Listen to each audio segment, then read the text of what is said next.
Hi friends, welcome back to my channel Vini Annie vlogs. ನಾನು Rashmi. Like ಮಾಡಿ, share ಮಾಡಿ, subscribe ಮಾಡಿ ಅಂತ ಹೇಳ್ತಾ, ನಾವು ಯಾವುದೇ ಪ್ಲೇಸ್ಗೆ ಹೊರಟ್ರೂ ಸಡನ್ನಾಗಿ ಪ್ಲ್ಯಾನ್ ಮಾಡ್ಬೇಕಣ್ರಿ. ಅವಾಗ ಮಾತ್ರ ಆ ಒಂದು ಟ್ರಿಪ್ ಆಗಲಿ ಪಿಕ್ನಿಕ್ ಆಗಲಿ ಸಕ್ಸಸ್ ಆಗುತ್ತೆ. ಸೊ ಹಾಗಂತ ನಾವು ಸಡನ್ನಾಗಿ ಪ್ಲ್ಯಾನ್ ಮಾಡಿದ್ದೆ ಕಡೂರ್ ಹತ್ರ ಇರೋವಂತಹ ದುರ್ಗಸ್ಥಳ ಅಂತ ಒಂದು ಕ್ಷೇತ್ರಕ್ಕೆ ಹೋಗೋಣ ಅಂತ ಪ್ಲ್ಯಾನ್ ಮಾಡಿದ್ವಿ. ಸೊ ಹಾಗಾಗಿ ನಮ್ಮ ಅಕ್ಕ ತುಂಬ ದಿನದಿಂದ ಹೇಳ್ತಾ ಇದ್ಲು ಹೋಗೋಣ ಅಂತ. ಸೊ ನಮ್ಮ ಅಕ್ಕನ ಮಗ ವಿನೀತ್, ಹಾಗೆ ನಮ್ಮ ಬಾವ, ನಾನು, ಹಾಗೆ ನನ್ನ ಕುಚಿಕ್ಕು ಫ್ರೆಂಡ್ ಸವಿತಾ ಮೇಡಮ್ಮು, ನನ್ನ ಕಲೀಗ್ ಅವರು. ಸೊ ಅವ್ರಿಗೂ ಕರೆದೆ, ಬನ್ನಿ ನಮ್ಮ ಜೊತೆ ಜಾಯಿನ್ ಆಗಿ ಅಂತ. ಸೊ ಅವರು ಸಹ ಬಂದಿದ್ದರು. ಹಾಗೆ ಪ್ಲ್ಯಾನ್ ಮಾಡ್ತಾ ಟ್ರೈನಲ್ಲಿ ಹೋಗಿ ನಾನು 15 ಇಯರ್ಸ್ ಆಗಿತ್ತು ಹೋಗೇ ಇರಲಿಲ್ಲ ಟ್ರೈನಲ್ಲಿ. ಸೊ ನಂಗೆ ತುಂಬ ಇಷ್ಟ ಟ್ರೈನ್ ಜರ್ನಿ. ಹೋಗೋಣ ಅಂತ ಗುಬ್ಬಿ ಸ್ಟೇಷನ್ಗೆ ಹೋಗಿ ಟಿಕೆಟ್ ಎಲ್ಲ ಪರ್ಚೇಸ್ ಮಾಡಿ, ಸೊ ಗುಬ್ಬಿಯಿಂದ ಕಡೂರಿಗೆ 30 ರುಪೀಸ್ ಚಾರ್ಜ್ ಆಗುತ್ತೆ. ದೆನ್ ಅಲ್ಲಿಂದ ಆಟೋದವರು ಇರ್ತಾರೆ. ಆ ಒಂದು ಕ್ಷೇತ್ರಕ್ಕೆ ಹೋಗ್ಬೇಕಂದ್ರೆ 50 ರುಪೀಸ್ ಚಾರ್ಜ್ ಮಾಡ್ತಾರೆ ಆಟೋದಲ್ಲಿ. ಸೊ ಹಾಗೆಯೇ ಟ್ರೈನಲ್ಲಿ ಹೋಗ್ತಾ ಸ್ವಲ್ಪ ಫೋಟೋಸು ವಿಡಿಯೋಸ್ ಎಲ್ಲ ತೊಗೊಂಡ್ವಿ. ಸೊ ನನಗೆ ಟ್ರೈನ್ ಜರ್ನಿ ತುಂಬಾ ಇಷ್ಟ. ಸೊ ಹಾಗಾಗಿ ಕೆಲವೊಂದು ರೀಲ್ಸ್ಗಳನ್ನ ಸಹ ಮಾಡ್ಕೊಂಡ್ವಿ. ಸೊ ತುಂಬಾ ಫ್ರೀಯಾಗಿತ್ತು ಟ್ರೈನ್. ನಾನು ರಶ್ ಇರುತ್ತೆ ಅಂದ್ಕೊಂಡಿದ್ದೆ, ಬಟ್ ಇವಾಗೆಲ್ಲ KSRTCನಲ್ಲಿ ಮಹಿಳೆಯರಿಗೆ ಫ್ರೀ ಇರೋದ್ರಿಂದ ಮೇ ಬಿ ಟ್ರೈನ್ ಅಷ್ಟೊಂದು ರಶ್ ಇರಲಿಲ್ಲ. ಆರಾಮಾಗೇ ಕೂತ್ಕೊಳ್ಳೋದಕ್ಕೆಲ್ಲ ಸೀಟ್ ಇತ್ತು. ಸೊ ಎಲ್ಲರೂ ಸಹ ಒಂದೊಂದು ಸೀಟಲ್ಲಿ ಆರಾಮಾಗಿ ಕೂತ್ಕೊಂಡು ಹೋದ್ವಿ. ಹಾಗೆಯೇ ನಾನು ನನ್ನ ಫ್ರೆಂಡು ಹರಟೆ ಹೊಡಿತಾ ಇದ್ವಿ. ಸೊ ನಮ್ಮ ಅಕ್ಕ ಬಾವ ಒಂದು ಹತ್ರ ಕೂತಿದ್ರು. ವಿನೀತ್ ಮೊಬೈಲಲ್ಲಿ ಮುಳುಗೋಗಿದ್ದ, ಅವ್ನು ಸಮ್ ವಿಡಿಯೋಸು ರೀಲ್ಸ್ ಎಲ್ಲ ನೋಡ್ತಾ ಇದ್ದ. ಸೊ ಹಾಗೆಯೇ ಅವನಿಗೆ ವಿಡಿಯೋಸ್ ಮಾಡು, ನಾನು ವ್ಲಾಗಿಗೆ ಬೇಕು ಅಂತಿದ್ದೆ. ನಿಂದು ಎಲ್ಲಿ ಬಂದರೂ ಕಾಟ ಕಣೆ ಅಂತ ಹೇಳ್ತಾ ಇದ್ದ. ಸೊ ಅವನು ನಾನು ಕ್ರೈಮ್ ಪಾರ್ಟ್ನರ್ ಇದ್ದಂಗೆ ಏನೇ ಮಾಡಿದ್ರು ನಮಗೆ ಗೊತ್ತಿರುತ್ತೆ ಇಬ್ಬರಿಗೂ ಆ ಥರ. ತುಂಬಾ ಚೆನ್ನಾಗಿತ್ತು ಆ್ಯಕ್ಚುಲಿ. ನಮ್ಮ ಅಕ್ಕ ತುಂಬ ದಿನದಿಂದ ಹೇಳ್ತಾ ಇದ್ಲು, ಅದು ತುಂಬ ಒಂಥರ ಪವಾಡ ಇರೋವಂತಹ ಒಂದು ಕ್ಷೇತ್ರ, ಹೋದರೆ ಒಳ್ಳೆಯದಾಗುತ್ತೆ ಅಂತ. ಸೊ ನಮ್ಮ ಅಕ್ಕಂಗೆ ಸ್ವಲ್ಪ ಹುಷಾರಿರಲ್ಲ ಜಾಸ್ತಿ, ಹಾಗಾಗಿ ಅಲ್ಲಿ ಕೇಳ್ಕೊಂಬರೋಣ ಅಂತ ಹೋಗಿದ್ವಿ. ಸೊ ಅಲ್ಲಿಂದ ನಾವು ಟ್ರೈನಲ್ಲಿ ಇಳಿದು ಕಡೂರಿಂದ 50 ರುಪೀಸ್ ಚಾರ್ಜ್ ಮಾಡ್ತಾರೆ ಆಟೋಗೆ. ಸೊ ಅಲ್ಲಿಂದ ಬಂದ್ವಿ.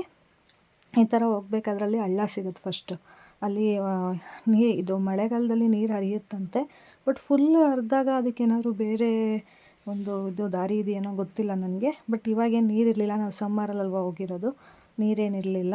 ಸೊ ಹಾಗಾಗಿ ಆ ಹಳ್ಳ ದಾಟ್ಬಿಟ್ಟು ನಾವು ಆ ಒಂದು ದೇವಸ್ಥಾನಕ್ಕೆ ಹೋಗಬೇಕಾಗತ್ತೆ. ಹೋದಾದ್ಮೇಲೆ ಈ ಥರ ಎಲ್ಲ ಆಲ್ರೆಡಿ ಸ್ವಲ್ಪ ಜನ ದೇವ್ರ ದರ್ಶನ ಮುಗಿಸಿ ಅಲ್ಲಿ ಕೂತ್ಕೊಳ್ಳೋದಕ್ಕೆ ಆ ಥರ ಬೆಂಚ್ ಕಲ್ಸ್ಗಳು ಹಾಕಿದ್ದಾರೆ. ಸೊ ಅಲ್ಲಿ ಕೂತ್ಕೊಂಡಿದ್ರು.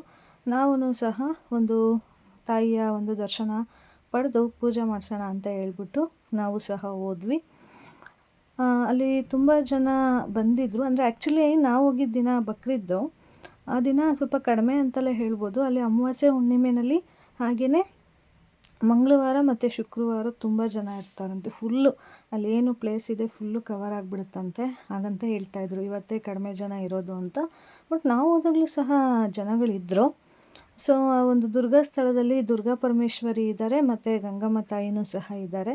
ಸೊ ಇಲ್ಲಿ ದೇವಸ್ಥಾನದ ಒಳಗಡೆ ನಿಮಗೆ ಗೊತ್ತಿರೋಂಗೆ ಯಾವ ದೇವಸ್ಥಾನದಲ್ಲೂ ಸಹ ವಿಡಿಯೋ ಮಾಡೋದಕ್ಕೆ ಅಲೋ ಮಾಡಲ್ಲ. ಸೊ ಹಾಗಾಗಿ ಅಲ್ಲೇ ಸಮ್ ಬ್ಯಾನರ್ಸ್ ಇತ್ತು ನೋಡಿ, ಆ ಥರ ಕಾಣಿಸುತ್ತೆ ದೇವರು ಒಳಗಡೆ.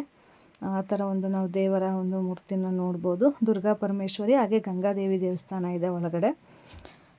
ಹಾಗೆಯೇ ಸಹ ನಾವು ಸಹ ಪೂಜೆನ ಸಲ್ಲಿಸ್ಬಿಟ್ಟು ಒಂದು ಕಾಣಿಕೆನ ಇದು ಮಾಡ್ಕೊಂಡು ಹರಕೆನ ಕಟ್ಕೊಂಡ್ವಿ. ಈ ಥರ ನಮಗೆಲ್ಲ ಒಳ್ಳೆಯದಾಗಬೇಕು, ನಮ್ಮ ಪಾಪು ಎಜುಕೇಷನ್ ಆಗಿರ್ಬೋದು, ಅಕ್ಕನ ಹೆಲ್ತ್ ಆಗಿರ್ಬೋದು, ಹಾಗೆಯೇ ಸೊ ನಮಗೇನೇನು ಬೇಡಿಕೆ ಇತ್ತೋ ಎಲ್ಲನೂ ಸಹ ನಾವು ಕೇಳ್ಕೊಂಡು ಅಲ್ಲಿ ಸ್ವಲ್ಪ ಹೊತ್ತು ಕೂತ್ಕೊಂಡು, ಹಾಗೆಯೇ ಇಲ್ಲಿ ಈ ಥರ ಔಟ್ಸೈಡೆಲ್ಲ ಕೂತಿದ್ರಲ್ಲ, ಅಲ್ಲಿ ನಮಗೆ ಟ್ರೈನ್ ಆ ಕಡೆಯಿಂದ 2:20 ನಮ್ಮದು ದೇವ್ರ ದರ್ಶನ ಎಲ್ಲ ತುಂಬ ಬೇಗನೆ ಆಗೋಯಿತು.